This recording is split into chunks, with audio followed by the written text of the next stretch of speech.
Hello student, अभी हम लोग बेटा ट्रांसफार्मर पढ़ रहे हैं। ठीक है, तो ट्रांसफार्मर हमने पहले ये देखा उसमें कि ट्रांसफार्मर होता क्या है, कैसे वो काम करता है।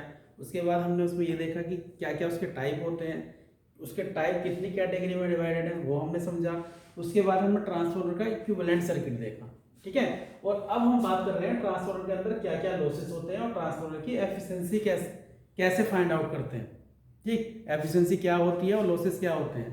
साथ में इसमें हम ये भी देखेंगे कि इन लॉसेस को अगर हमें फाइंड आउट करना है तो कौन कौन से हम टेस्ट परफॉर्म करते हैं। ठीक, तो अभी सबसे पहले मैं लॉसेस की बात करूंगा ट्रांसफार्मर के। ठीक है, तो ट्रांसफार्मर के लॉसेस हम देखेंगे कि भाई लॉसेस कहाँ होंगे।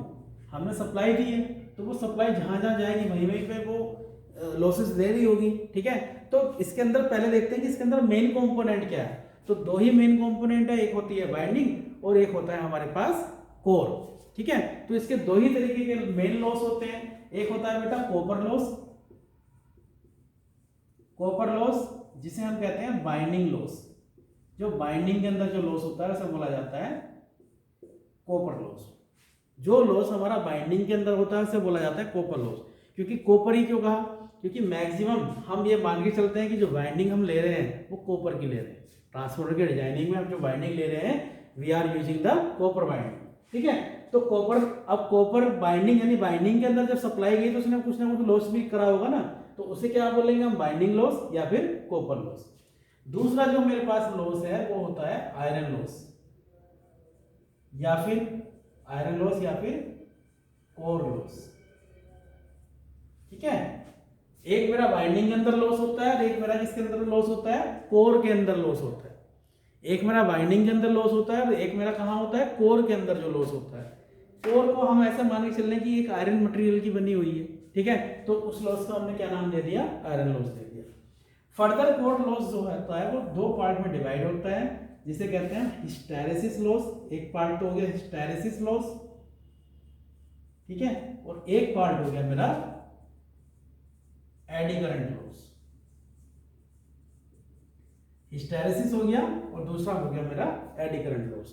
तो इनकी हम क्या करते हैं, इन लॉसेस को हमें बेसिकली कैलकुलेट करना होता है।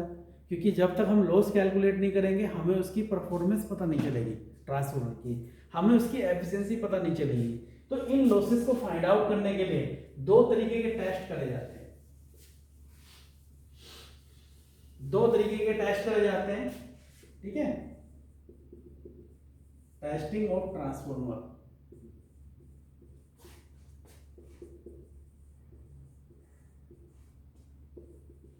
एक होता है मेरा ओपन सर्किट टेस्ट,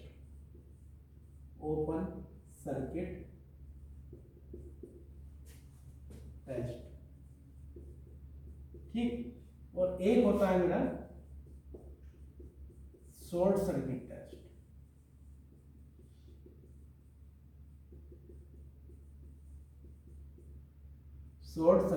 टेस्ट। तो दो तरीके के टेस्ट करते हैं हम लॉसेस निकालने के लिए ट्रांसफार्मर के। एक ओपन सर्किट हो गया, दूसरा मेरा शॉर्ट सर्किट हो गया। ठीक है, अब ऐसा नहीं कि सिर्फ इससे हम लॉसेस ही निकाल लें इन टेस्ट से। जब हमने ये लॉसेस निकाल लिए तो फिर हम एफिशिएंसी भी कैलकुलेट कर सकते हैं, हम वोल्टेज रेगुलेशन भी कैलकुलेट कर सकते हैं। यानी ये टेस्ट हम ट्रांसफार्मर के लिए बहुत ज़्यादा इंपॉर्टेंट होते हैं अगर हमें ट्रांसफार्मर की परफॉर्मेंस चेक करनी है। ठीक है, तो ये टेस्ट हमें करने ही पड़ेंगे। एक टेस्ट का नाम है ओपन सर्किट टेस्ट और दूसरे टेस्ट का नाम है शॉर्ट सर्किट टेस्ट। तो सबसे पहले अगर मैं ओपन सर्किट टेस्ट की बात करूँ तो उसका मैं डायग्राम बना देता हूं और क्यों उसे ओपन सर्किट टेस्ट कहते हैं और उससे हम क्या कैलकुलेट करते हैं। तो ओपन सर्किट टेस्ट जो होता है बेटा वो हमारा आयरन लॉस या फिर कोर लॉस को फाइंड आउट करने के लिए होता है। It is use to determine, लिख देता हूं, it is use to determine or calculate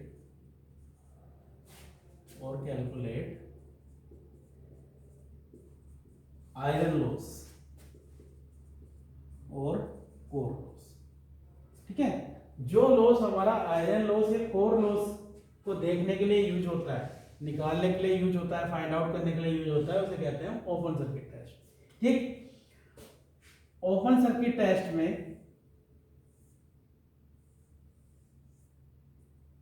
जो इसकी एक तरीके से सर्किट डायग्राम है वो मैं बता दे रहा हूं। यहाँ पे क्या करते हैं बेटा, क्योंकि ओपन सर्किट है इसका मतलब सेकेंडरी पे हम लोड नहीं लगाते।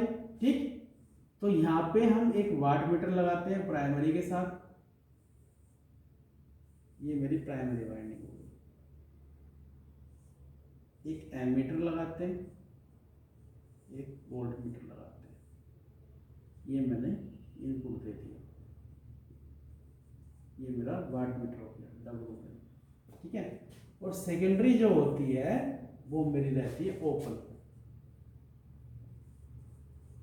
यानी कोई भी लोड कनेक्ट नहीं करते। ठीक है, इस टेस्टिंग में क्या करा जाता है बेटा, अब ट्रांसफार्मर आपके पास होगा, जैसे आप प्रैक्टिकली से करने जाओगे, ट्रांसफार्मर होगा, उसमें प्राइमरी भी होगी, सेकेंडरी वाइंडिंग भी होगी। तो आप क्या करोगे, प्राइमरी वाइंडिंग जो है, ठीक है, उस पर आप एक वाट मीटर लगाओगे, एक एमीटर लगाओगे, एक वोल्ट मीटर लगाओगे, और जो सेकेंडरी है उसे ओपन सर्किट कर दोगे। ठीक है, और इसे हम रेटेड सप्लाई पे सप्लाई इसे देंगे। रेटेड का मतलब आप कोई भी जब मशीन लेके आते हो तो उस पर लिखा रहता है कि इसकी रेटेड सप्लाई क्या है।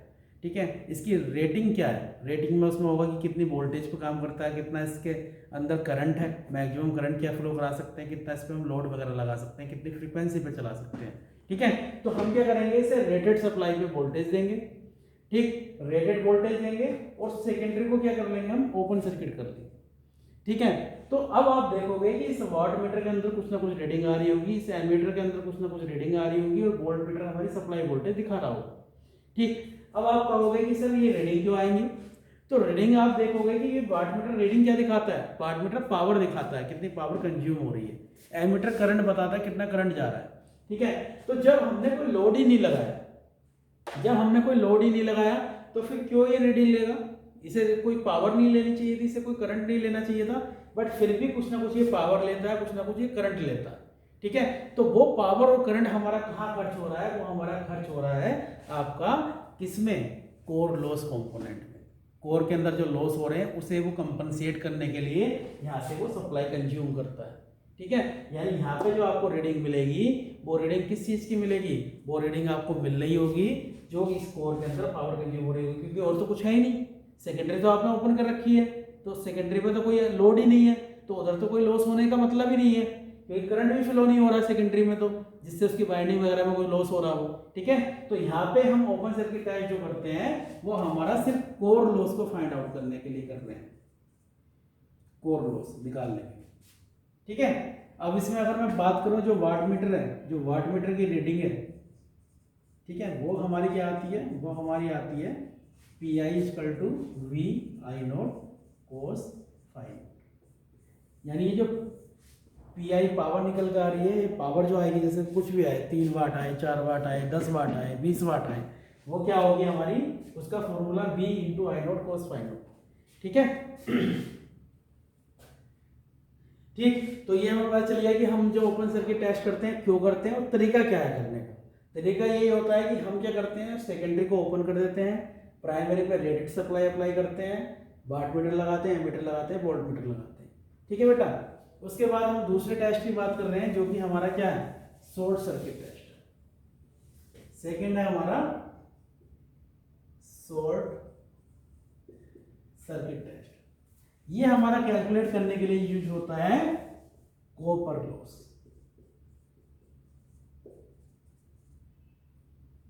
और कौन से लॉस हो गए, वाइंडिंग लॉस।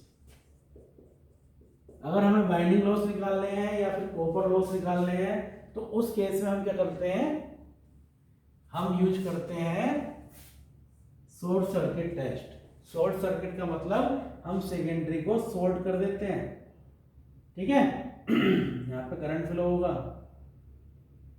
ठीक है, ठीक, इसमें भी एमीटर वोल्ट मीटर लगा के रखते हैं। ठीक है, इसमें भी एमीटर वोल्ट मीटर लगा के रखा जाता है। ठीक, अब इस टेस्ट के बारे में बताऊं कि ये कैसे करा जाता है। तो इस टेस्ट करने का प्रोसीजर पहले वाले से अलग है। इसके प्रोसीजर में क्या होता है कि हम बाइंडिंग पे ये ammeter volt meter watt meter लगा दिए, सेकेंडरी इस टाइम ओपन नहीं होती, सेकेंडरी को हम क्या कर देते हैं, शॉर्ट सर्किट कर देते हैं, आपस में मिला देते हैं उसके टर्मिनल। ठीक है, ये हो गया। अब क्या करते हैं, इसे टेस्ट कैसे करा जाता है, यहाँ पे जो हम इनपुट सप्लाई देते हैं, ठीक है, वो इनपुट सप्लाई हम ऐसा नहीं कि पूरी अप्लाई कर देंगे, इसमें इनपुट सप्लाई जो हम देते हैं वो ऑटो ट्रांसफार्मर के थ्रू से यहाँ पे सप्लाई देते हैं with the help of variac, with the help of variac और ऑटो ट्रांसफार्मर। यहाँ पे हम जो सप्लाई देते हैं वो किसकी हेल्प से देते हैं, वैरियक की हेल्प से देते हैं या फिर ऑटो ट्रांसफार्मर की हेल्प से सप्लाई देते हैं यहाँ इनपुट पे, और जीरो से शुरू करते हैं। ठीक है, और साथ में करंट देखते रहते हैं कि करंट जो है इतना होना चाहिए कि इसकी जो रेटेड करंट की वैल्यू गिवन है, ट्रांसफार्मर पे मेंशन होगा कि कितनी इसकी रेटिंग है, कितने रेटेड करंट को ये उठा सकता है, ठीक है, कितने रेटेड करंट इसके थ्रू फ्लो हो सकता है, तो हम करंट देखते रहेंगे और वोल्टेज को धीरे धीरे बढ़ाते रहेंगे। ठीक है, तो जब रेटेड करंट आ जाए ट्रांसफार्मर में, यानी रेटेड करंट का मतलब फुल करंट आ गया उसका, ठीक है, जब वो रेटेड करंट आ जाए तब हम वोल्टेज जो है, जो हम सप्लाई की वैल्यू को बढ़ा रहे थे उसे और ज़्यादा नहीं बढ़ाएंगे। उस केस में जो हमारे पास पावर आ रही होगी, ठीक है, उस केस में जो हमारी पावर आ रही होगी वो बाइंडिंग के अंदर जो लॉस हो रहे हैं मेन पावर वो आ रही होगी। ठीक है, कैसे, अब इस चीज़ को समझते हैं। आपने शॉर्ट सर्किट करा, शॉर्ट सर्किट का मतलब क्या है कि आपने एक तरीके से इसमें फुल लोड लगा दिया। शॉर्ट सर्किट का मतलब यही तो हुआ कि आपने क्या करा, इस पर ट्रांसफार्मर के सेकेंडरी पे फुल लोड लगा दिया। अब इसके ऊपर जब फुल लोड लग गया तो इसके अंदर जो करंट फ्लो होगा वो फुल करंट फ्लो होगा। और आपको पता है कि वाइंडिंग के अंदर लॉस क्या होता है, वाइंडिंग के अंदर जो लॉस होता है वो होता है I2R। ठीक है, वाइंडिंग के अंदर लॉस क्या होता है, I2R लॉस होता है। ठीक है, तो इस टाइम जो ये हमें बता रहा होगा वाट मीटर, वो क्या बता रहा होगा कि इस वाइंडिंग के अंदर जो ये पावर खर्च हो रही है, जो ये पावर खर्च हुई है, जो हमने सप्लाई से पावर दी है, वो कहाँ खर्च हुई है, वाइंडिंग के लॉसेस में ही खर्च हो रही है। ठीक है, तो हमारे पास इस टाइम पे क्या आएगा, इस टाइम पे हमारे पास वाइंडिंग के अंदर जो लॉस होते हैं, यानी कॉपर की वाइंडिंग है उसके अंदर जो लॉसेस आते हैं वो हम यहाँ पे कैलकुलेट करते हैं with the help of short circuit test.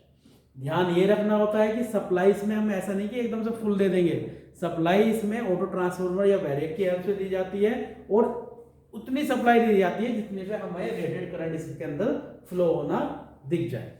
ठीक है, और वो बहुत ही कम सप्लाई होगी, ऐसे मान के चलो कि लगभग 20% के आसपास सप्लाई होती है। वो जो नॉर्मल सप्लाई है उसकी लगभग 20% सप्लाई के आसपास, लगभग 20 से 30 भी हो सकती है, 10 भी हो सकती है, लगभग जो है वो इतनी सप्लाई रहती है जिसमें हमें रेटेड करंट फ्लो होना शुरू हो जाता है।